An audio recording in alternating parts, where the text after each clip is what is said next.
కూటమి ప్రభుత్వం ఇచ్చిన హామీలను అమలు చేయాలని డిమాండ్ చేస్తూ సిపిఐ ఎంఎల్ న్యూ డెమోక్రసీ ఆధ్వర్యంలో కాకినాడ జిల్లా కలెక్టరేట్ వద్ద ధర్నా నిర్వహించారు. అధిక సంఖ్యలో పార్టీ శ్రేణులు ప్రజలు తరలివచ్చి ఈ ధర్నాలో పాల్గొన్నారు. ఎన్నికల్లో ఇచ్చిన హామీలు అమలు చేయాలని కోరుతూ పెద్ద ఎత్తున నినాదాలు చేశారు.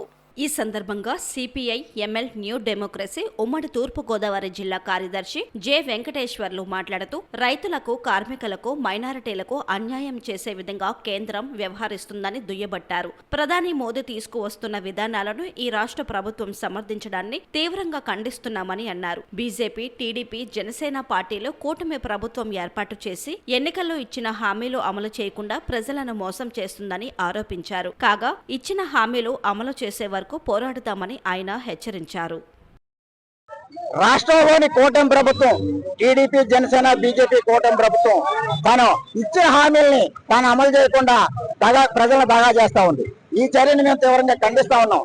కేంద్రంలోని మోడీ ప్రభుత్వం అనుసరిస్తున్న ప్రజా వ్యతిరేక, కార్మిక వ్యతిరేక, రైతు వ్యతిరేక, మైనార్టీ వ్యతిరేక విధానాలకి ఈ ప్రభుత్వం దూడు బస్వనలా తలూపుతా ఉంది. కుడిని దగా, ఎడమ దగా, కుడి ఎడమల దగాదగా అనే చందంగా ఈ రోజు ప్రజలను మోసం చేస్తూ ఒక మోసకారి ప్రభుత్వాన్ని వెళ్తా ఉన్నారు. ఈ చర్యలు మేము తీవ్రంగా ఖండిస్తా ఉన్నాం. మీరు ఏదైతే 59 విభాగాలకి 176 హామీలు ఇచ్చారో వాటిని అమలు చేయాలని డిమాండ్ చేస్తా ఉన్నాం. మీరు మహిళలకు హామీలు ఇచ్చారు, అమలు చేయట్లేదు. విద్యార్థులకు హామీలు ఇచ్చారు, అమలు చేయట్లేదు. నిరుద్యోగులకు హామీలు ఇచ్చారు, అమలు చేయట్లేదు. దళితులకి, ఆదివాసీలకి, అన్ని వర్గాలకి కూడా మీరు హామీలు ఇచ్చి వీటిని కూడా అమలు చేయట్లేదు. ఒక పెన్షన్లో మేము పెంచామని చెప్తా ఉన్నారు, కానీ చాలా 2.5 లక్షల పెన్షన్లు కోత విధించి మీరు గత ప్రభుత్వం ఇచ్చిన పెన్షన్లే ఆడోబరే వీళ్ళందరికీ కూడా పెంచినట్టు చూపిస్తా ఉన్నారు. ఇది లాగా కాదా? ఇది మోసం కాదా? మీరు అన్ని రకాలుగా ప్రజల్ని మోసం చేస్తా ఉన్నారు. రైతు భరోసా లేదు, ఫ్రీ బస్ లేదు, అదేవిధంగా మహిళలకి నెలకి 1500 చొప్పున సంవత్సరానికి 18,000 లేదు.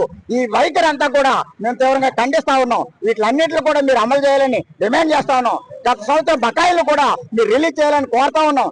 ఏదైతే వాలంటీర్లని మేము కొనసాగిస్తామన్నారో మీరు కొనసాగించలేదు. ఇది కూడా పచ్చిదగా. వాలంటీర్లను కొనసాగించండి, వాళ్ళకి 10,000 చేస్తున్నారు కాబట్టి చేయండి అని చెప్పేసి మేము డిమాండ్ చేస్తా ఉన్నాం. ఇవే కాకుండా గ్రామాల్లో పారిశుద్ధ్య కార్మికులు ఉన్నారు, వాళ్ళు నెలవారీ జీతాలు అందట్లేదు, ట్రెజరీ ద్వారా జీతాలు అందట్లేదు, ప్రభుత్వం ద్వారా జీతాలు అందట్లేదు, పంచాయతీలో నిధులు లేవని చెప్పేసి వాళ్ళని అనేక ఇబ్బందులకు గురి చేస్తా ఉన్నారు. ఈ చర్యను తీవ్రంగా ఖండిస్తా ఉన్నాం. వాళ్ళకి నెల సమాన పనికి సమాన వేతనం, మున్సిపాలిటీలో ఏదైతే 21,000 ఇస్తున్నారో ఆ రకంగా ఇవ్వాలి. సబ్బులు, నూనెలు, రైన్ కోట్లు, జోళ్లు వాళ్ళందరూ కూడా ఇవ్వాలి. అవేమీ కూడా ఇవ్వట్లేదు. ఈ కూటమి ప్రభుత్వం వాటిని కూడా అమలు చేయించాలి. పారిశుద్ధ్య కార్మికులకు న్యాయం చేయాలని చెప్పేసి మేము డిమాండ్ చేస్తున్నాం. ఈ డిమాండ్లు అమలు చేయని పక్షంలో భవిష్యత్తులో మా పోరాటాలు ఉధృతం చేస్తాం. ప్రజల తరఫున నిలబడతాం, ప్రజల తరఫున పోరాడతాం. మీ ఇచ్చిన హామీలన్నీ అమలు చేసే వరకు కూడా మా పోరాటాన్ని కొనసాగిస్తామని చంద్రబాబు నాయుడు ప్రభుత్వాన్ని హెచ్చరిస్తా ఉన్నాం.